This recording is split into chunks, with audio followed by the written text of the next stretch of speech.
My son told me I wasn't welcome for Christmas, so I stopped paying their mortgage. That was the moment everything changed. One sentence from my own child, spoken in the house I had sacrificed my life to build, and I realized I had become nothing more than a wallet with a pulse. You won't believe what happened when I finally decided to stop being their servant and started taking back my life. Stay with me because what came next was a Christmas they will never forget. When my son told me I wasn't welcome at his house for Christmas, it didn't feel real at first.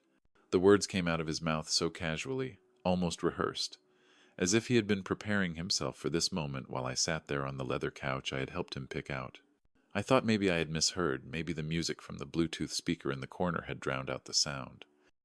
But then I looked at his face, and I saw the discomfort in his eyes, the way his shoulders drew inward like he was bracing for impact, and I knew he meant it.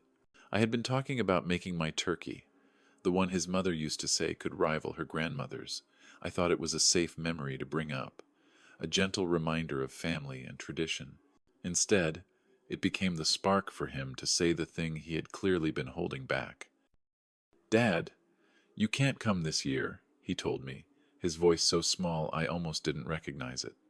I laughed at first, thinking he was joking. I asked him to explain. He couldn't even look me in the eye. He said Claire's parents were coming into town, and they had their own holiday traditions, their own way of doing things, and it would just be easier if I stayed away. Easier. That word echoed in my head while my heart began to pound in my chest. What could be easier about cutting a father out of Christmas? What could possibly be easier about telling the man who sacrificed everything for this house that he wasn't good enough to sit at the table? My eyes moved slowly around the living room as he tried to justify himself. The heavy drapes on the windows, the ones Claire said they needed for privacy, had been paid for with the money I borrowed against my own home. The hardwood floors under my feet, polished and shining in the glow of the 12-foot Christmas tree, had come from the second mortgage I had taken when David was struggling. The crown molding along the ceiling, the new furniture, the sleek marble coffee table between us, I had paid for every piece of it, believing I was helping my son build a better life. Now I sat there like an intruder in a home filled with the evidence of my love, told that I had no place in it. I asked him quietly, almost afraid to hear the answer, where I was supposed to go. Did he expect me to sit alone in my empty house on Christmas Eve? Did he think I would be fine with a phone call the weekend after, as if Christmas was just another appointment that could be rescheduled? He muttered something about visiting my sister, about celebrating later, but his words were hollow, rehearsed, the kind of half-offer a man makes when he has already chosen his side. The scent of Claire's expensive vanilla candles hung in the air, cloying and artificial. I remembered when the smell of Christmas in our home used to be pine needles and cinnamon from Linda's kitchen. My wife had been gone for 8 years, and somehow that absence felt sharper than ever in that moment. Linda would have known what to say. She would have reminded David of everything family was supposed to mean. She would have looked Claire in the eye and reminded her that marriage is not about erasing the people who came before. I stood, my knees stiff after years of carrying the weight of everyone else's needs. My hand brushed the photographs on the wall as I walked to the door. In each frame, my face grew smaller and more distant, until I disappeared altogether in the last one. Even in their memories, I was fading. I reached the door and placed my hand on the knob, the metal cold against my palm. "Tell Claire's parents something for me," I said without turning back. My voice sounded foreign, stripped of warmth. "Tell them Merry Christmas." My Spanish slipped out then, uninvited, the way Linda and I had always said it together to the neighbors on our block. "Feliz Navidad." I stepped out into the night air, sharp and cold against my face. Behind me I heard David call my name once, then the quiet click of the door shutting, final and absolute. I stood on the driveway for a long moment, staring at the house I had built with my sacrifices, glowing with lights I had paid for, filled with people I would never be welcome among. The world sparkled with holiday joy, but I felt only the sting of rejection pressing into my chest. When I finally climbed into my truck, the seat felt colder than it ever had before. I sat there with the engine off, staring at the rows of houses lined with twinkling lights, each one holding families gathered together. I realized that in one single conversation, in the space of a few sentences, My son had shown me exactly where I stood in his world, not as a father, not as family, but as an inconvenience to be managed. And that was the moment something inside me began to shift. I turned the key in the ignition, and the truck came to life with a growl that filled the silence I had carried out of that house. The headlights washed across the neighborhood, catching the gleam of icicles that hung from roof edges, the kind that looked like something out of a Christmas card. Each house I passed seemed to shout a cruel reminder of what I had just lost. Families inside were laughing.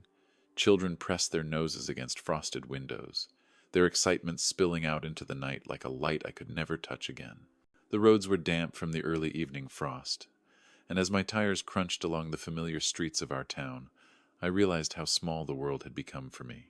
Every corner seemed to hold a memory of who we once were. I slowed at the intersection near the park where I had taught David to ride his first bike. I could still see the way his little legs had pumped furiously against the pedals, his voice shrieking with laughter as I let go and he realized he was flying on his own. Back then, he had turned to look at me with eyes full of pride. Now, years later, those same eyes couldn't even meet mine when he told me I wasn't welcome. I drove past the old church where Linda and I had taken him for Christmas services when he was a boy. I could almost hear the choir rising in the rafters, the way he used to tug at my sleeve asking when it would be over so he could open his presents. That church bell had once been the soundtrack to our holidays, a reminder of togetherness. Tonight, it tolled in the distance like an elegy. The heater hummed in the cabin of the truck, but no warmth reached me. I gripped the steering wheel tighter as I passed another family unloading wrapped gifts from the back of their SUV. The father lifted a box while his kids danced around him, their breath making little clouds in the cold air. That sight struck me harder than I expected. Once upon a time, that had been us. Me lifting the tree out of the bed of this same truck, Linda untangling the lights, David laughing at the mess we made when the strands knotted. For a moment, the memory was so strong I almost pulled over just to catch my breath. Instead, I pressed the accelerator, as if speed could chase away the ache building inside my chest. The streets stretched out before me, lined with houses I knew too well. Some of those homes had my fingerprints hidden in them. Floors I had refinished, walls I had painted, roofs I had fixed, all in the years when my small business still kept me busy. I thought of how proud Linda used to be of the work I did, how she would tell people that I built more than houses, I built futures. Somewhere along the way, that belief had eroded, and I had started to build futures for others while letting my own collapse. The traffic light at Grand Avenue turned red, and I stopped, watching as another father lifted bags of toys out of his trunk. His children pressed their little hands against the window, eyes wide, their excitement spilling over. The glow of their faces behind the glass blurred my vision until I blinked the sting of tears away.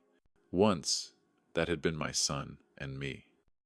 Once, he had looked at me as if I was the whole world. Now he looked away, ashamed, like my presence was a stain he wanted to hide. The truck rumbled when the light changed, and I drove on, past the bank where I had signed away my security for a loan to cover David's down payment. I could still see the young loan officer's face when he asked if I was sure. At the time, I thought the risk was worth it. It was for my son. It was for family. Now I understood what the officer had really meant. It wasn't just money I had put at risk. It was my dignity, my place as a father, my right to be part of the very family I thought I was protecting. The silence inside the truck was deafening, broken only by the whine of the engine and the occasional clatter of the heater. My mind replayed the scene again and again. David's shrinking posture, his weak explanations, Claire's shadow somewhere in the background. I tried to tell myself he had been pressured, that it wasn't entirely his fault. But no matter how I twisted it, the truth pressed in on me. He had chosen them over me. He had chosen ease over loyalty. When I finally turned onto my street, the cracked pavement leading to my small, tired house looked more foreign than ever. The porch light flickered weakly as I pulled into the driveway, and I sat for a moment with my hands resting on the steering wheel, unwilling to step inside. The glow from my neighbor's windows spilled onto the snow, laughter drifting faintly through the night air. My house was silent, empty, a shell that once held the warmth of Linda's voice and the clatter of Christmas mornings. Now, it was just walls and shadows. I shut off the engine and listened to the ticking of the cooling metal. I sat there for a long time, staring at the dark outline of my house, feeling the weight of the night pressing down. For years I had told myself that the sacrifices I made were worth it, that family was more important than money, that love would bind us together no matter what. But sitting there in the silence, I realized how wrong I had been. Family wasn't supposed to exile you. Family wasn't supposed to use you until you were empty. That night, as I finally gathered the strength to step out of the truck and walk up to my door, I understood something I had never allowed myself to see. I wasn't just a father who had been forgotten. I was a man who had been discarded, and the silence of that drive home carved that truth into me deeper than any words could. I stepped into the house and closed the door behind me, letting the silence wrap around me like a heavy cloak. The porch light flickered one last time through the window before surrendering to darkness, and I stood in my kitchen staring at the chipped counter where Linda used to place her baking trays every December. The air inside felt colder than the night outside. I reached for the lamp on the table, and its dim glow revealed the familiar cracks in the paint, the worn carpet that had not been replaced in over a decade, the sagging couch I still sat on every evening. Everything in this house bore the marks of years of neglect. Not because I didn't care, but because every dollar I had spared had gone somewhere else. I pulled open the drawer in the corner of the kitchen and took out the thick folder I had been avoiding for months. Papers slipped from the edges, creased and yellowed from being handled too often. Bank statements, loan agreements, receipts, evidence of every choice I had made in the name of family. I carried it to the table and spread the sheets out under the weak light. The numbers lined up like soldiers, each one a blow I had willingly taken. $2,800 on the 15th of every month, without fail. For 5 years I had sent it, a lifeline to David and Claire while I cut my own life down to the bone. I traced the figures with my finger. The first year I had still allowed myself small luxuries, a dinner out once in a while, a pair of shoes that didn't come from the clearance rack. By the second year, those luxuries were gone. By the third, I was buying groceries from the discount bins, ignoring the repairs the house so badly needed. By the fourth, my wardrobe had become a rotation of old work shirts, their collars frayed, their colors faded. By the fifth, I had started skipping meals, telling myself peanut butter sandwiches were enough. And for what? For a son who couldn't even look me in the eye when he told me to stay away. The contrast was cruel. I could still see the shine of their hardwood floors, the glitter of the chandelier Claire insisted on, the expensive mixer that had been used twice before being left to collect dust. My money had built their castle while mine had crumbled into disrepair. The furnace rattled in the corner of the house, coughing as though it might give out at any moment, and I thought of the brand-new heating system I had paid for in their home, the one Claire bragged about to her friends when she hosted her little gatherings. I closed my eyes and pictured Linda. She had been practical, careful, always reminding me to save, to prepare for the future. We had dreamed of retiring near the coast, walking together on the beach when the years of work were finally behind us. She never got that chance, and instead of honoring her memory by protecting what we built, I had drained it away to buy granite countertops and silk curtains for someone who sneered at the very food my wife used to make. The shame of it burned through me like acid. I pushed the papers away and stood, walking into the living room where the television sat dark in the corner. The old recliner groaned under my weight as I sank into it. The walls were bare except for the one photo I could never take down, Linda holding David as a boy, both of them laughing at something outside the frame. That picture had carried me through the hardest years, but tonight it mocked me. What would she think if she saw me now? What would she say if she knew how I had let myself be reduced to nothing more than a wallet with legs? The house was so quiet I could hear the ticking of the old clock above the mantel. Each tick felt like a reminder of the years I would never get back, years that had been spent pouring myself out for someone else's dream. My hands clenched into fists, the paper cutting into my palms as I realized the truth. I had been robbed, not at gunpoint, not by strangers, but by the very people who were supposed to honor me. And the worst part was that I had handed it all over willingly, thinking it was love. I rose again, restless, pacing the room. Every creak of the floorboards beneath my feet reminded me of the repairs I had put off, each one a silent accusation. I thought of the vacations I had never taken, the meals I had skipped, the friends I had pushed away because I was always too tired or too strapped for cash. I thought of the life that could have been mine and Linda's, now buried under the weight of someone else's mortgage. I stood before the fireplace and stared into the ashes of the last fire I had built. My reflection glimmered faintly in the glass screen, hollow-eyed and worn. The sacrifices I had made had not brought me closer to my son. They had pushed us further apart, until he could stand in a room filled with everything I had given him and tell me I was not wanted. That was the weight I carried that night, heavier than any mortgage, heavier than any debt, the weight of sacrifice given without gratitude, without love, and finally, without meaning. The phone rang just as I was about to turn in for the night. I saw her name flash across the screen, and for a moment I considered letting it go to voicemail, but something inside me told me to answer. Claire's voice slid through the line, sweet and polished in a way that had always felt rehearsed. She started by saying she had heard there was a little misunderstanding with David, as if my exclusion from Christmas was no more than a scheduling conflict. I stood in my kitchen, still wearing the same clothes I had driven home in, my hand gripping the counter so hard my knuckles went white. I told her there was no misunderstanding. Her family had made it clear I was not welcome, and her husband, my son, had repeated it. She paused for a moment, then let out a sigh as though she were about to do me the favor of explaining the world in terms simple enough for me to understand. She said her parents were traditional people, that they valued a certain atmosphere during the holidays, and that I would not quite fit into it. I asked her what atmosphere she was talking about. That was when she said the words that cut deeper than anything else had so far. She told me they were not used to my kind of cooking, not used to the spicy dishes I had brought to family gatherings, not used to the noise of my music, the casual way I told stories. She said her parents were educated, worldly, people who liked to discuss art, literature, current events, things I could not possibly contribute to. My kind. The phrase hung there between us, as sharp as broken glass. I reminded her of the meals I had made when they had nothing, of the tamales she once said reminded her of her grandmother, of the Sundays when she had eaten at my table and asked for seconds. That, she said, was different. Back then she had been appreciative. Back then she had been willing to accept help. But now her parents were involved and appearances mattered more. It was not about race, she insisted. It was about class. I felt the blood rise in my chest, but I kept my voice calm. I reminded her that I had built a business from nothing, that I had employed dozens of people, that I had paid more in taxes than her father had ever earned in his best year. She laughed, soft and dismissive, and told me money was not everything. She said breeding mattered, education mattered. She said my late wife Linda had known her place better than I did.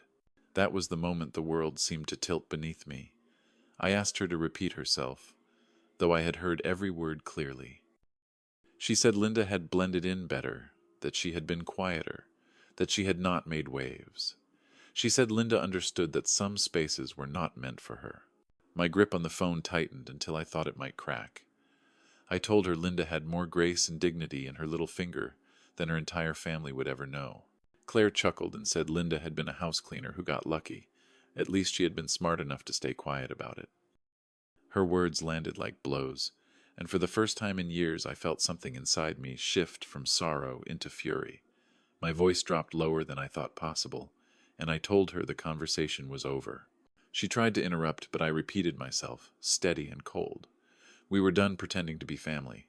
Then I hung up and set the phone carefully on the counter, my hands trembling but steady enough to know I meant every word. The silence that followed was almost comforting.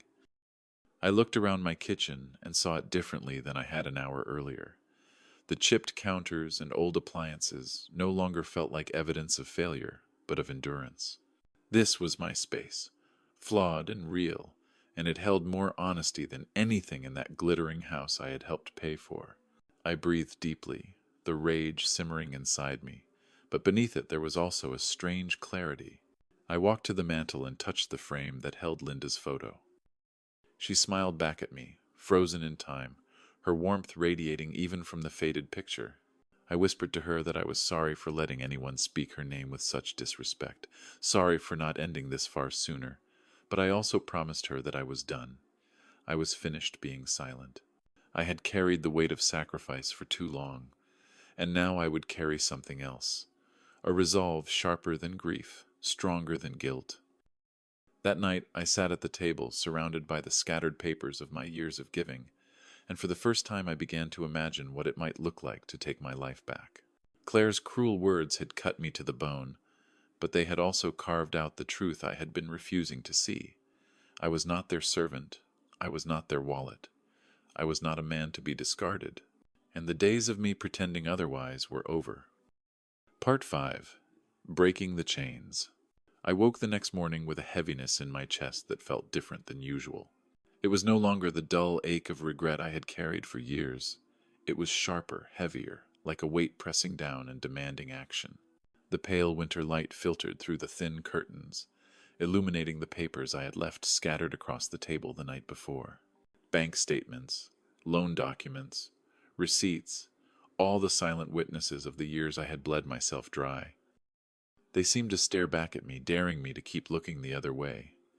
I sat down, poured myself a cup of coffee, and pulled the folder closer. My hands shook as I began stacking the papers in order, year after year of sacrifice laid bare in neat rows of numbers. I added the totals again, though I already knew them by heart. $33,600 the first year, another $33,600 the second. By the third, I had stopped eating out altogether, telling myself I did not need anything beyond the basics. By the fourth, I was living off cheap groceries and ignoring the repairs my house cried out for. By the fifth, I was eating sandwiches day after day, telling myself it was temporary, that eventually things would balance out. $168,000 in mortgage payments alone.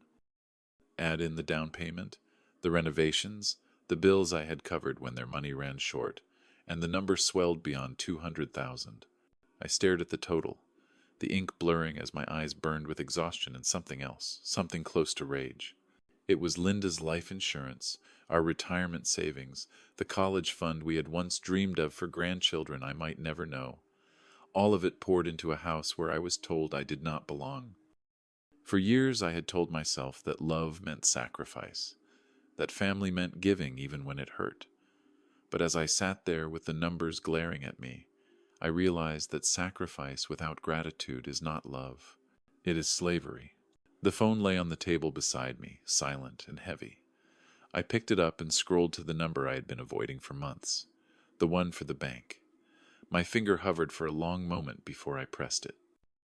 A recorded voice guided me through the menu, cheerful and detached, as though it had no idea that the world was shifting under my feet.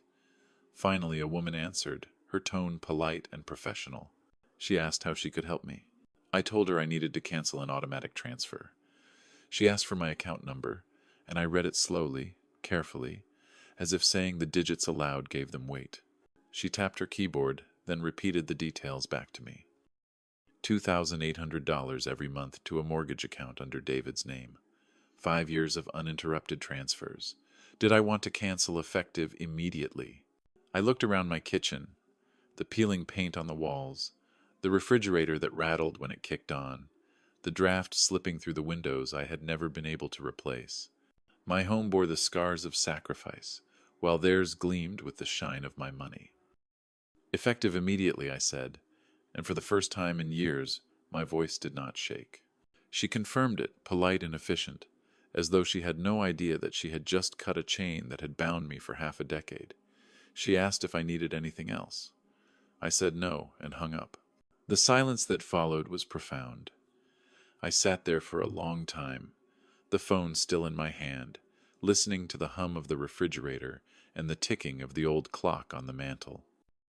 The weight that had sat on my chest for years seemed to lift, replaced by something unfamiliar.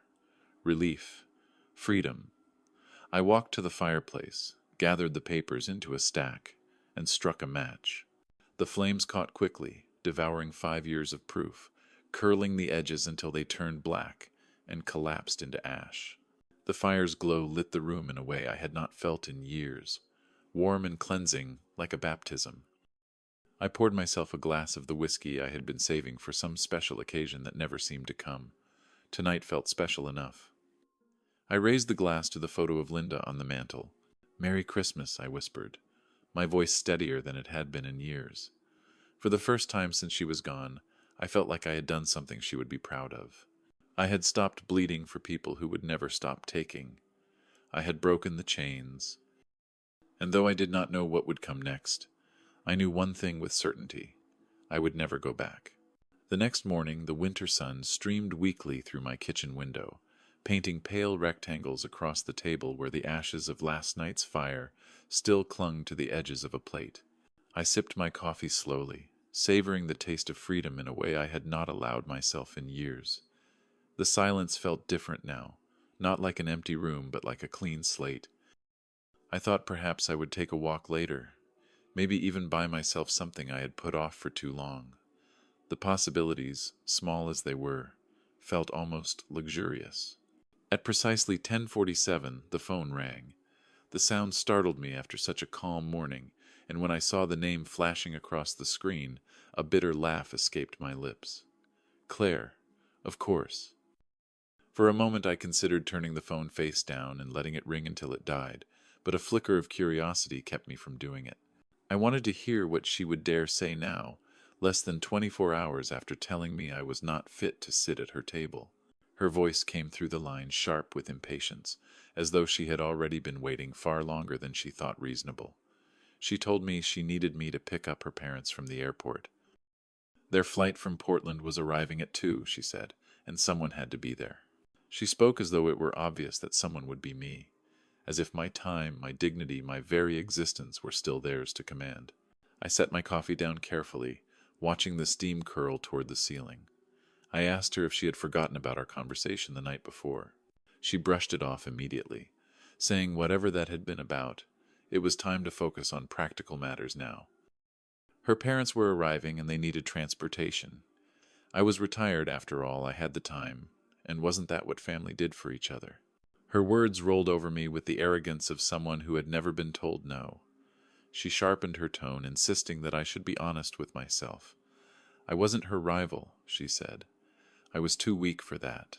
I was just the old man with the truck, the one who could haul luggage and keep quiet while real people handled real conversations. "So just get in your truck and pick them up," she ordered, as though I were an employee who had forgotten his place. There was a silence that stretched across the line then, a silence thick with the weight of everything she had just revealed about how she truly saw me.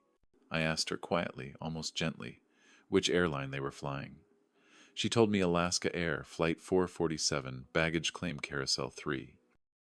And then, as though she were bestowing upon me some grand opportunity, she told me to wear something decent. Perhaps the blue shirt I had worn to David's graduation, she said, because her parents noticed things like that. She did not even say thank you. She simply ended the call, leaving the line as dead as the hope I had once carried for her respect. I sat back in my chair, staring at the blank screen of my phone.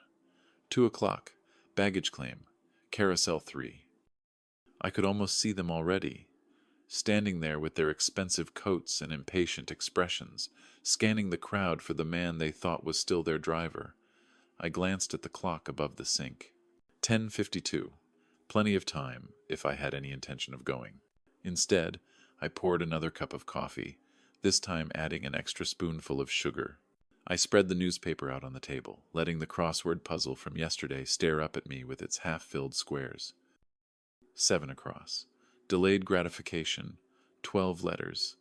I let the pen rest between my fingers, tapping lightly, while the corners of my mouth tugged upward in the faintest of smiles. She thought she had commanded me. She thought I would still bend because I always had before, but I had already broken the chains.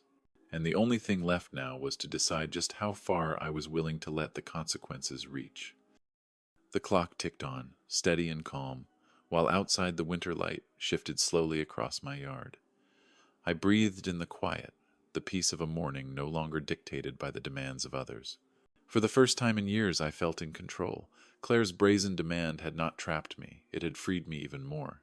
She had no idea that every word she spoke only pushed me further from her grip, further into a life where I no longer belonged to them at all.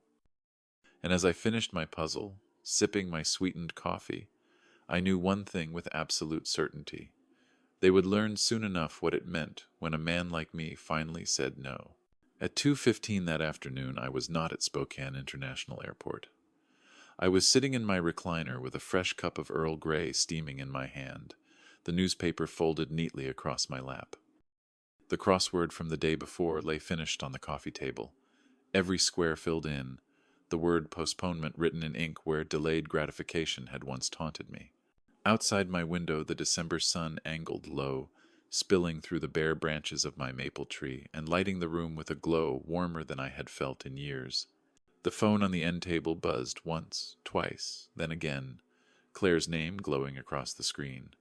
I let it ring. By 2:47 she was calling again, this time with a text preview flashing before the phone dimmed.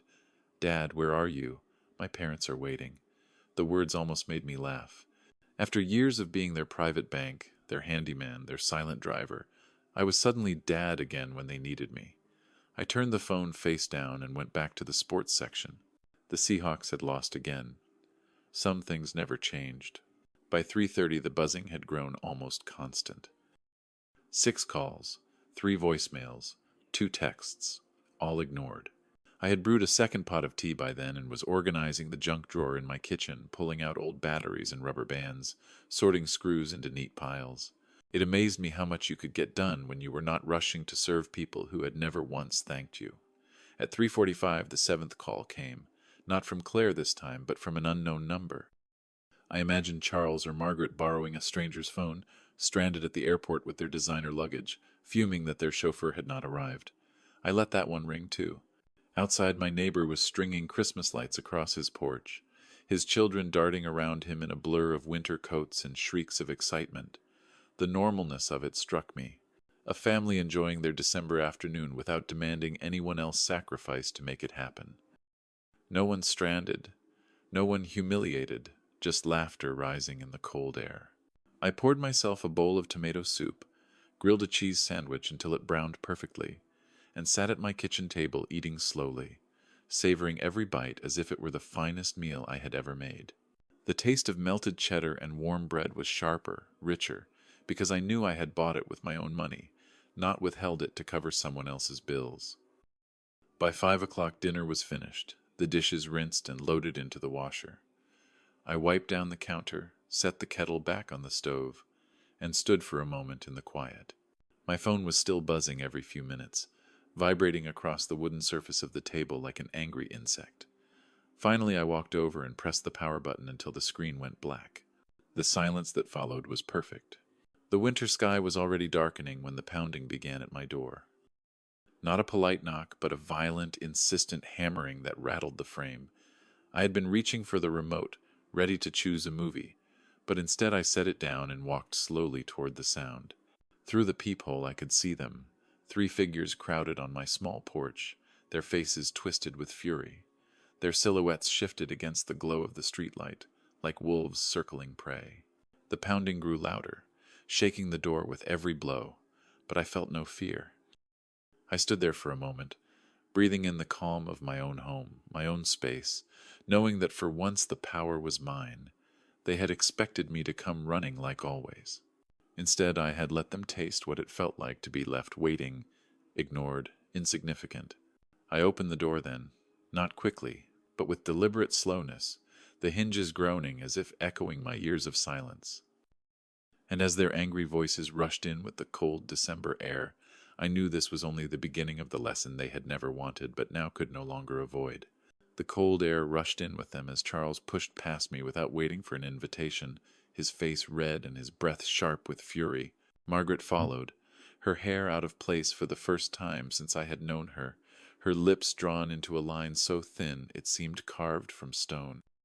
Claire came last, her designer coat wrinkled, mascara smudged beneath her eyes. The 3 of them stood in my living room as though they owned it, voices rising in a chorus of outrage. Charles jabbed a finger toward me, his words spilling out like spit. "What the hell is wrong with you?" he shouted, his voice cracking with the disbelief of a man who had never been denied anything. We waited at that airport for over 3 hours. Margaret joined in, her tone dripping with superiority. "This is unacceptable behavior, completely barbaric. A man your age should know better." Claire's voice cut through theirs, shrill and panicked. You humiliated us, do you understand that?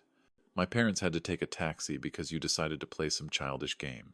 Their accusations collided in the air until the room was full of noise, but I stood by the door, my hands still resting on the knob, my voice calm when I finally spoke. Get out of my house. The words dropped into the storm like a stone into water, and for a moment the three of them froze.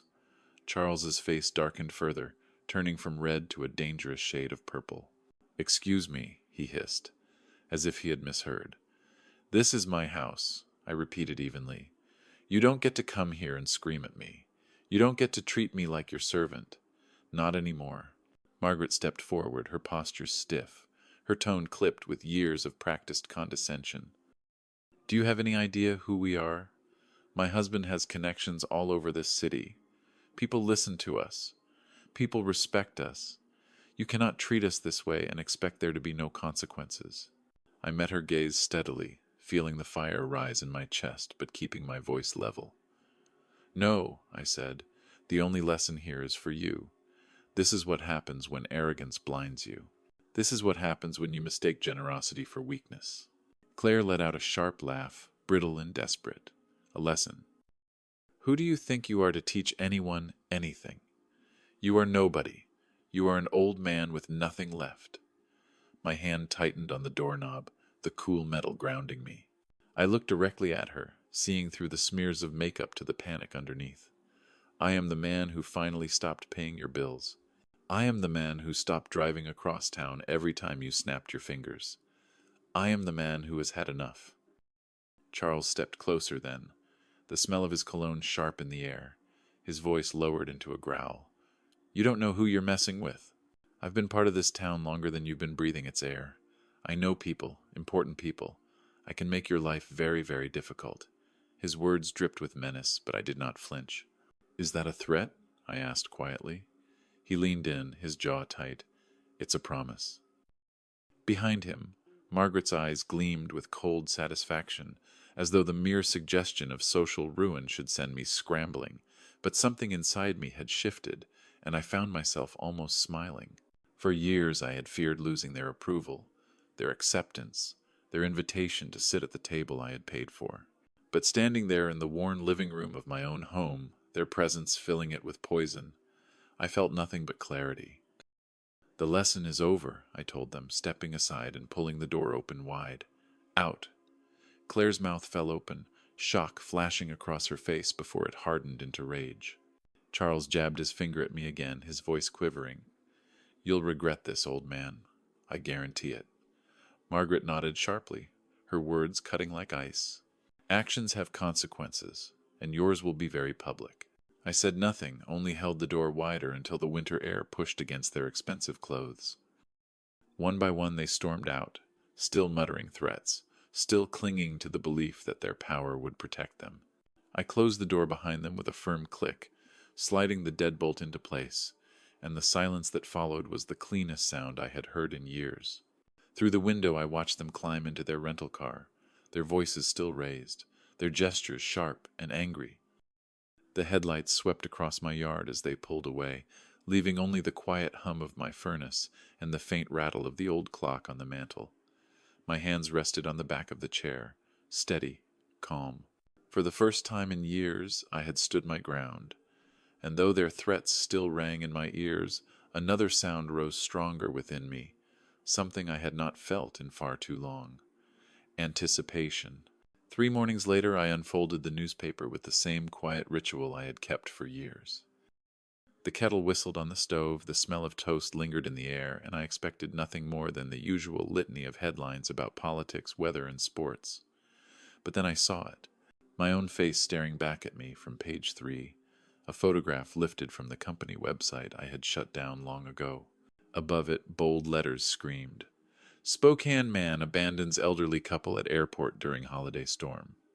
My coffee cup stopped halfway to my lips. I read the words once quickly, then again more slowly, then a third time, my eyes burning with disbelief and fury. They had painted me as some heartless old man, unstable and cruel, who had left poor Charles and Margaret stranded in dangerous conditions.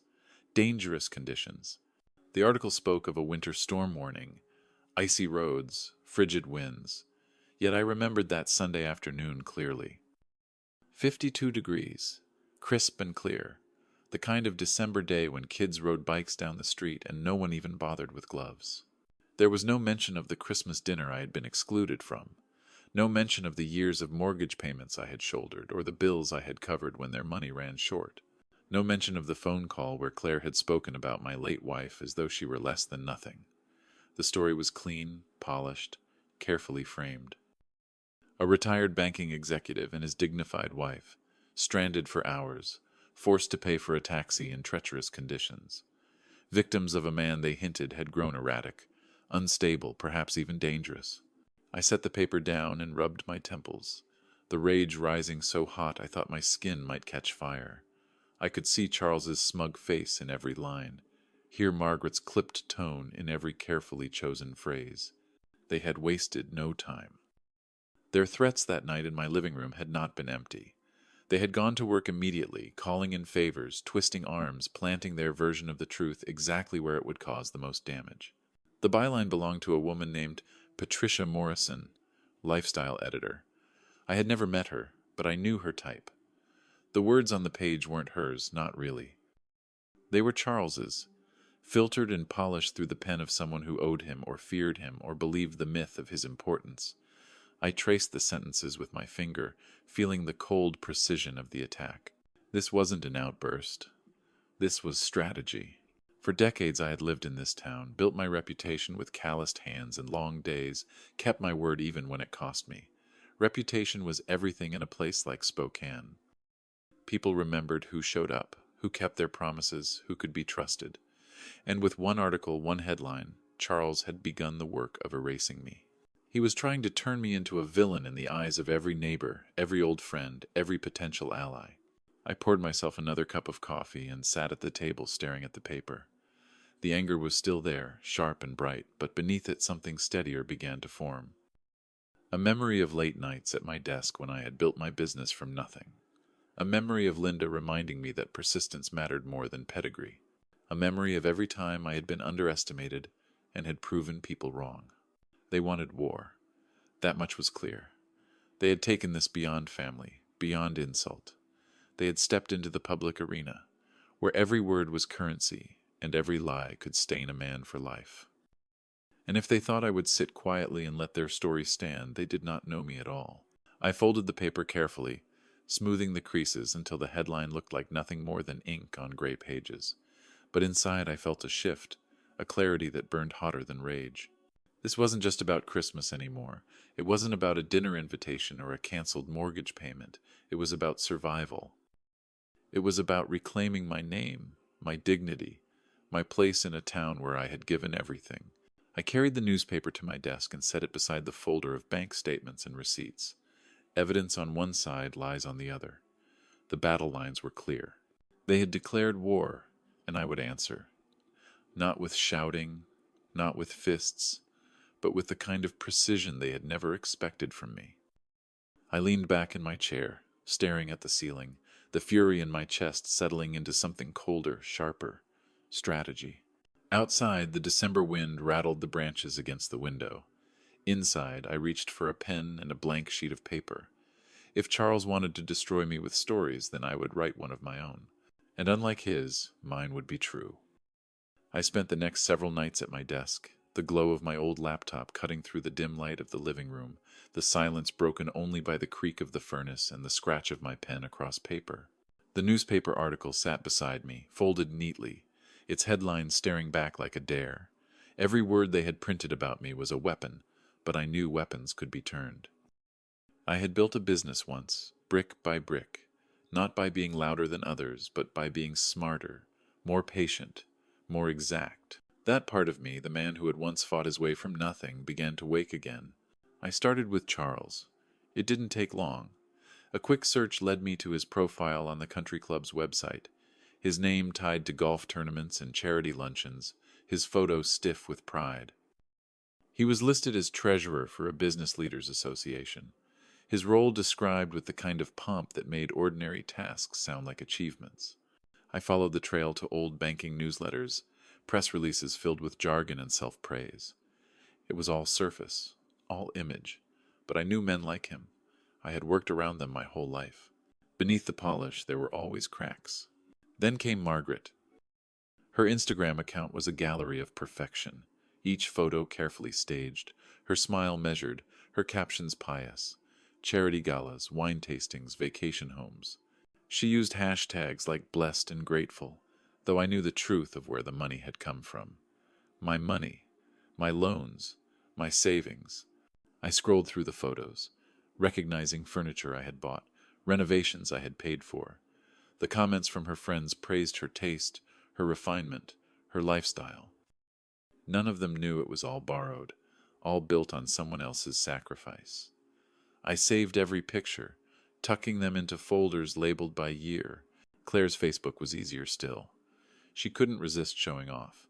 Check-ins at restaurants, selfies in front of the new kitchen, holiday posts bragging about the life she believed she had earned. I read her words, our beautiful home, our success, and I laughed bitterly. Each claim was another nail in the coffin she was building for herself. Every post was proof of her arrogance, proof of the life I had bankrolled while being treated like a burden. But it was David's profile that cut deepest. His LinkedIn was polished, professional, his connections carefully curated. He had recently added Patricia Morrison, the very woman who had written the article about me. The timing was too precise to be coincidence. My own son, tied by name to the person who had painted me as a monster in print. I stared at that connection for a long time, my hands clenched tight around the arms of the chair. It wasn't only Charles and Margaret pulling strings. David had played his part too, whether through silence or through action. I printed everything, screenshots, photos, quotes. I laid them across the table in neat rows, arranging them like evidence in a trial. 5 years of financial records on one side, social media boasting on the other, the newspaper article in the center. Together they told a story clearer than any headline. A man drained dry by his own family, humiliated and discarded, then smeared when he refused to serve any longer. Their story was fiction. Mine was fact. As I stared at the evidence spread before me, the rage that had burned so hot days earlier cooled into something harder, steadier. This was not about screaming or slamming doors. It was not about meeting their fury with more fury. It was about precision. It was about patience. It was about letting the truth do the cutting. They thought I was finished, but they had underestimated me. They always had. I opened a fresh page in my notebook and began writing dates, amounts, details. 47,000 from my home equity loan for their down payment. 18,000 on my credit card for their kitchen renovation. 168,000 in mortgage payments over 5 years. The numbers stacked like bricks, building a wall they could not climb. I drew arrows from the numbers to the photos, Claire showing off her countertops, Margaret posing at a party, Charles smiling in front of a plaque. Hypocrisy made visible. I looked at the calendar on the wall. December 18th. 1 week until Christmas. 1 week until their carefully curated world filled with friends and neighbors gathered under their roof. 1 week until the perfect stage presented itself. My chest tightened, not with fear but with a strange anticipation. They had declared war. Now they would learn that I had been a strategist all along. The night stretched on as I worked, papers stacking higher, folders growing thicker, the hum of the furnace steady in the background. For the first time in years, I did not feel like a man waiting to be told where to go, what to pay, who to serve. I felt like myself again, the man who had built, who had fought, who had endured, the man who could plan and act and see things through. They thought I was weak. They thought I was nothing. But I knew better, and soon so would everyone else. Once I had gathered the evidence, I knew it wasn't enough to simply keep it locked away in folders on my desk. Lies thrive in silence, and I had been silent long enough. If they wanted to tarnish me in the eyes of the town, then I would hold a mirror up to their faces and let their own choices do the destroying. The calendar on the wall told me it was December 19th, 6 days until Christmas Eve. 6 days until their grand dinner, the one Claire had been bragging about online for weeks. I could see her words now, so excited to host. Can't wait to show off our home. 12 people had been invited. 12 witnesses who believed the fairy tale. That dinner would become the stage. and I would deliver the truth. I began methodically, the way I used to prepare bids when running my business. Each guest would need a packet, neatly arranged, undeniable in its clarity. I printed bank statements for every year, highlighting each monthly transfer in bright yellow, the numbers impossible to ignore. I included receipts for the down payment, the kitchen renovation, the furniture, even the property taxes I had covered more than once when their money mysteriously disappeared. I wanted the paper trail to speak louder than any words I could utter. Next came the photographs, pulled from their own social media. Margaret holding a glass of champagne in front of the new chandelier. Claire smiling in a boutique with bags dangling from her arms, only weeks after I had covered their utility bill. David standing proudly in front of the house, captioned with a line about hard work paying off. Each image printed on glossy paper, each one paired with the corresponding statement that had made it possible. I arranged them chronologically, year after year of indulgence stacked against my dwindling savings. On top of each packet I placed a copy of the newspaper article, the smear that had lit this fire in me. Across the margins I wrote in red ink, bold and clear, lie, false, omission. Next to the weather claim about the storm I wrote the temperature from that very day. 52 degrees, sunny. Next to the comments about my instability, I wrote the truth. 5 years of support totaling more than $200,000. The contrast was stark, undeniable. A polished lie against the raw weight of fact. I bought a fresh briefcase from a discount store, black leather, stiff and new. Into it I placed the 12 packets, stacked with precision, each one clipped and ready. The briefcase sat by the door, waiting like a soldier for its march into battle. I knew the risk. Walking into their house uninvited, facing 12 pairs of eyes who did not know the truth, might end in humiliation if I faltered. But I also knew the greater risk was doing nothing, letting their version of events become the story that defined me. As I worked, a strange calm settled over me. For years I had lived with the gnawing feeling of being used, of being dismissed, of shrinking into the background. Now every page I printed, every note I scribbled, felt like reclaiming a piece of myself. I wasn't just preparing evidence. I was preparing to stand tall again, to speak with the authority I had given away too easily. On Christmas Eve, the house on Kendall Yards would be glowing with lights, filled with chatter and wine glasses clinking. Claire would be in her element, playing hostess, Margaret preening, Charles holding court. They would believe they were untouchable, admired, respected, and then the front door would open, and I would walk in, not as the man they thought they had silenced, but as the man who had finally remembered his own strength. The thought of it kept me awake at night, not with dread but with anticipation. I imagined the silence falling over the table as I placed the packets in front of each guest. I imagined the expressions shifting from confusion to shock to disgust as the truth sank in. I imagined Charles's practiced confidence cracking, Margaret's composure shattering, Claire's smile evaporating. The vision was almost too satisfying, but I tempered it with resolve. This wasn't about revenge for its own sake. It was about justice, about showing the world who had been lying, and who had been telling the truth. When the last packet was prepared, I slid it into the briefcase and snapped it shut. I set it beside the chair where I drank my nightly whiskey, and I raised a glass to Linda's photo. I told her this was for her too, because no one should ever speak her name with disdain again. The fire in the hearth flickered warmly, and I felt a sense of purpose that had been absent for far too long. Christmas was coming, and with it, a reckoning they would never forget. The night of Christmas Eve came cold and still, the kind of quiet winter evening when the whole town seemed wrapped in the glow of lights and anticipation.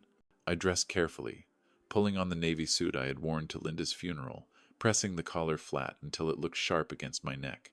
I tied the old silk tie she had given me on our 20th anniversary, a faded burgundy but still strong, like the memory of her. When I stood before the mirror, I saw lines deeper than before, eyes shadowed by years of sacrifice. But I also saw something else, resolve. I picked up the briefcase waiting by the door, its weight grounding me, reminding me why I was doing this. Tonight was not for vengeance alone. It was for dignity. The streets leading to Kendall Yards glittered with festive lights, every house a picture of warmth and celebration. When I pulled up to David and Claire's house, it glowed brightest of all, candles in every window, cars crowding the driveway and street. I parked across the way and sat for a moment, the engine ticking softly, my breath fogging the glass. Through the wide front windows I could see them moving around the dining table, Claire radiant in her role as hostess, Margaret seated with perfect posture, Charles leaning back as if he owned the room. Laughter drifted faintly when someone opened the door to let in another guest. 12 faces, each one eager to be impressed. It was the stage I had imagined for days, and now it was real. At 6:45 I crossed the street. The cold bit at my cheeks, but inside I burned with anticipation. I walked up the steps, tried the knob, and found it unlocked, just as I had expected. Claire always bragged about the safety of their neighborhood. I opened the door and stepped into the warmth, the hum of conversation faltering as I entered. The smell of roast turkey and expensive wine hit me, mingling with the sudden silence that spread as heads turned. I walked into the dining room, the briefcase in hand, and the air seemed to freeze. Claire's glass halted halfway to her lips, her smile sliding off her face. David's expression drained of color, his fork clattering onto his plate. Margaret's lips parted in a sharp breath. Charles narrowed his eyes like a man staring at an intruder. "Good evening," I said evenly, placing the briefcase on the marble sideboard. "I hope you don't mind if I join your Christmas celebration." Claire found her voice first, her tone high and tight. "This is completely inappropriate. You need to leave right now." I met her gaze calmly, then clicked open the briefcase. "Actually," I said, "I think your guests deserve to know who really paid for this dinner, this house, and this lifestyle you've been showing off." The guests shifted uncomfortably, curiosity spreading. I pulled out the first stack of papers and moved around the table, placing a packet before each person. Bank records, receipts, photographs, all laid neatly in front of them. The only sound was the shuffle of pages as they began to read. Eyebrows furrowed, lips parted, heads shook slowly as the numbers registered. "What is this?" a woman in pearls asked, her voice low with shock. Another man muttered something about outrageous, flipping through page after page. Margaret's hand trembled as she reached for her glass, her mask of refinement cracking. Claire sputtered, trying to dismiss it all as some kind of mistake, but the evidence was undeniable. I added another layer, pulling out copies of the newspaper article and sliding them across the table. They saw my face in the headline, then my notes in red ink exposing every lie, every distortion. "Let's talk about the real manipulators in this family," I said clearly. The room had gone silent, but my words cut through like a blade. Charles had the decency to look pale for once, his jaw tightening as the eyes of his friends turned toward him. "You painted me as unstable, as cruel, as the kind of man who would abandon you in a blizzard. The truth is that it was 52 degrees, and sunny. The truth is that you were not helpless strangers. You were my sons-in-laws." Returning to a home I had been told I was not good enough to enter. Murmurs spread around the table, questions whispered, disbelief turning into anger. One guest leaned back and said aloud, "How could you let him support you like this and then drag his name through the mud?" The tension cracked, and suddenly it was no longer me on trial but them. Claire's face flushed red, her voice rising in desperation. "Everyone, please, this is a private matter. You don't understand." "No," I said firmly. "This stopped being private when you decided to make it public." I closed the briefcase with a snap and straightened my tie. "Enjoy the rest of your dinner." It's the last one I'll ever be paying for. Behind me, voices erupted, accusations flying, questions demanding answers. I walked toward the door, each step lighter than the last. The sound of their carefully constructed world collapsing behind me was the sweetest Christmas music I had ever heard. I had barely stepped off their porch when the noise behind me swelled into chaos. Voices clashed, sharp and loud, spilling out through the front door before it slammed shut. I stood on the sidewalk for a moment, breathing in the cold December night, the bite of winter air filling my lungs like a tonic. Across the street my truck sat waiting, steady and reliable, the same way it had been for decades. I climbed inside, shut the door, and sat in silence, my hands resting on the wheel. Through the wide window I could see their guests, some still seated with papers spread in front of them, others rising with faces twisted in anger or disgust. It was no longer my fight. The truth had been delivered, and it was tearing through that house like fire through dry wood. I drove home slowly, the streets quiet, except for the distant shimmer of Christmas lights. My mind replayed the looks on their faces, the way Claire's composure had cracked, the sudden stillness in Charles's eyes when he realized his power had limits, Margaret clutching her wine glass as though it might hold her together. The people they had worked so hard to impress now knew the truth, and there was no charm, no lie polished enough to put the pieces back together. I slept that night with a peace I had not known in years. Over the days that followed, I began to hear the ripples. Spokane is not a big city. Word travels. An old friend called me, his voice careful, asking if what he had heard was true.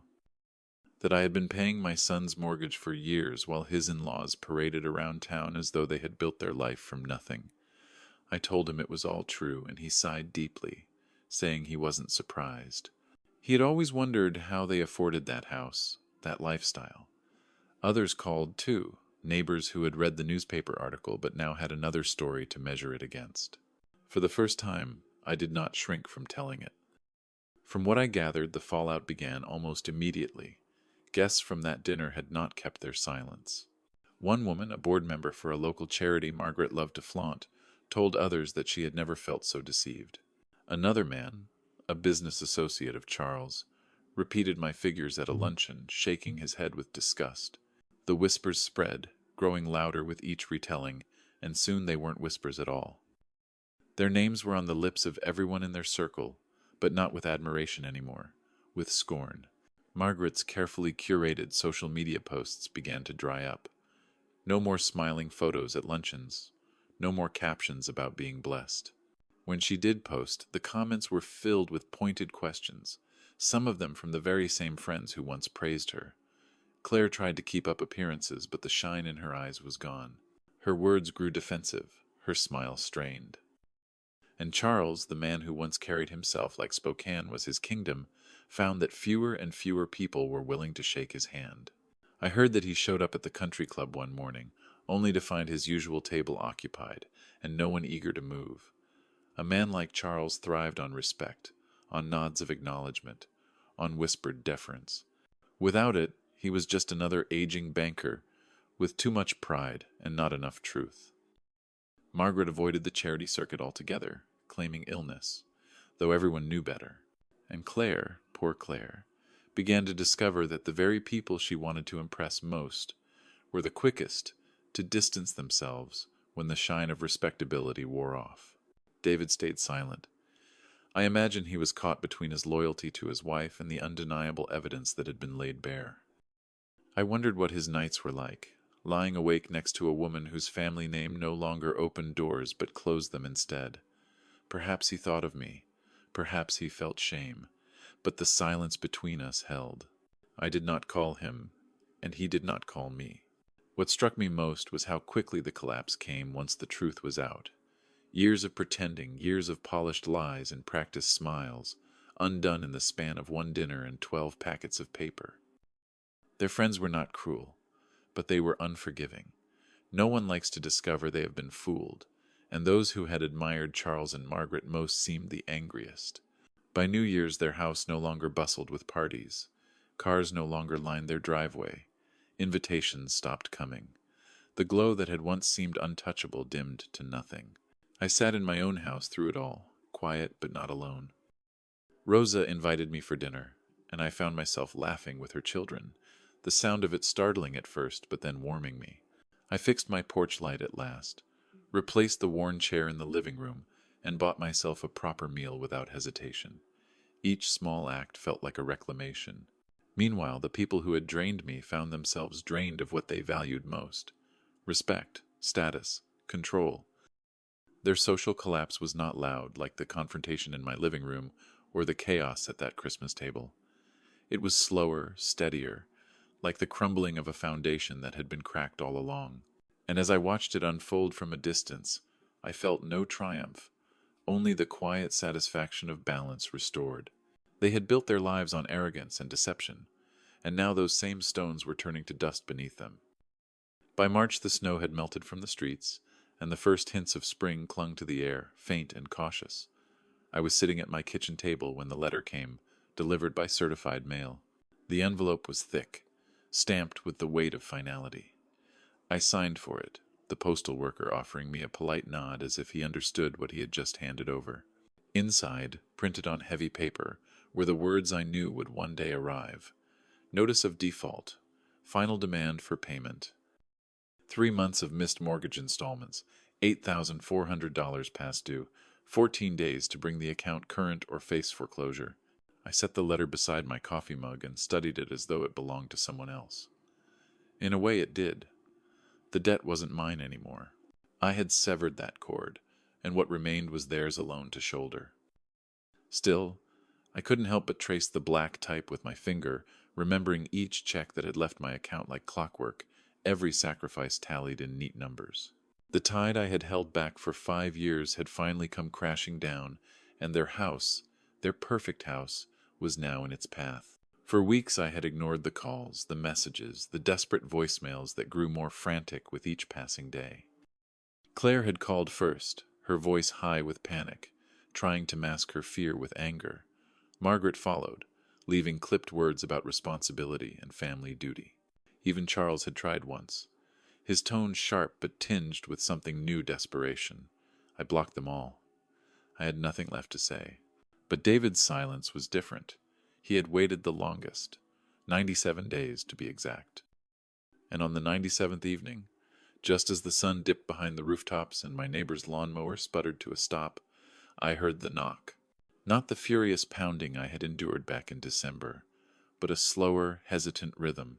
I opened the door and found my son standing there, shoulders slumped, his expensive suit wrinkled as though he had slept in it.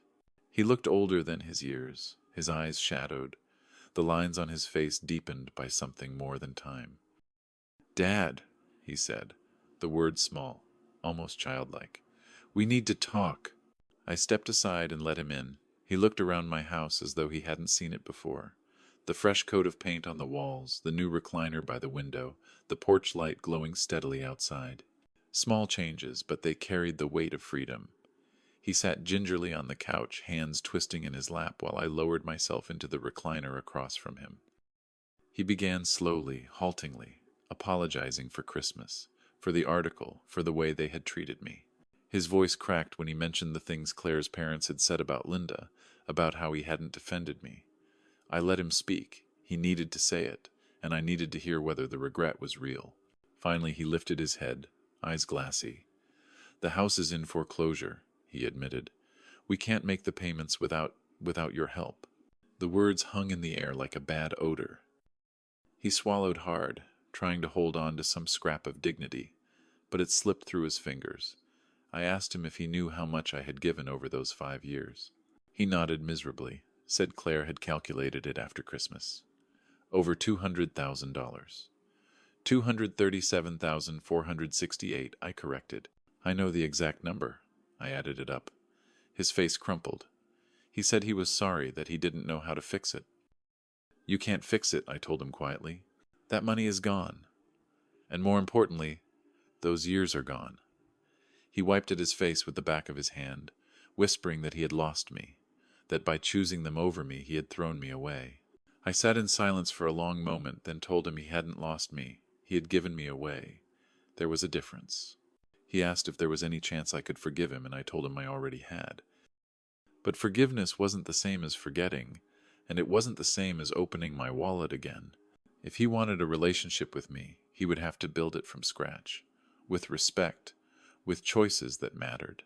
His shoulders sagged, and for the first time in years I saw the boy he had once been, stripped of pretense and pride. When he finally left, he paused at the door, saying he had been proud of me that night at Christmas dinner, embarrassed and angry, but proud too. I watched him walk into the darkness, his figure swallowed by the spring night. I poured myself a glass of whiskey and stood on the porch, the buds on the trees hinting at new life. Their house would be gone soon, their status in ruins, but I felt only calm. The tide had come in at last, and I was still standing on solid ground. The Sunday after David's visit, I drove across town to my sister Elena's house. The early spring air carried a softness that winter had long denied, the smell of wet earth rising from lawns newly freed of snow. When I pulled into her driveway, Children's bicycles lay scattered on the grass, chalk drawings still fresh on the sidewalk.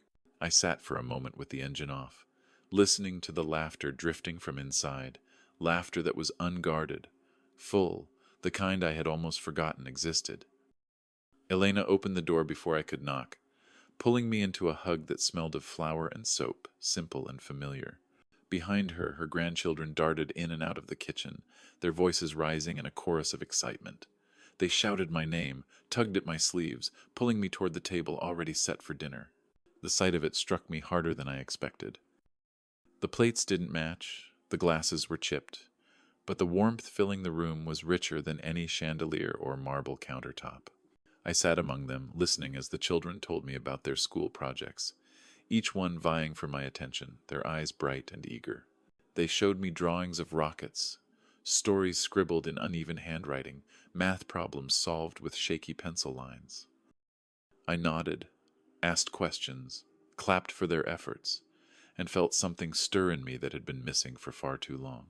I had spent years pouring my time and money into a house where I was barely tolerated, yet here, with nothing asked of me but to listen and to care, I felt more like family than I had in a decade.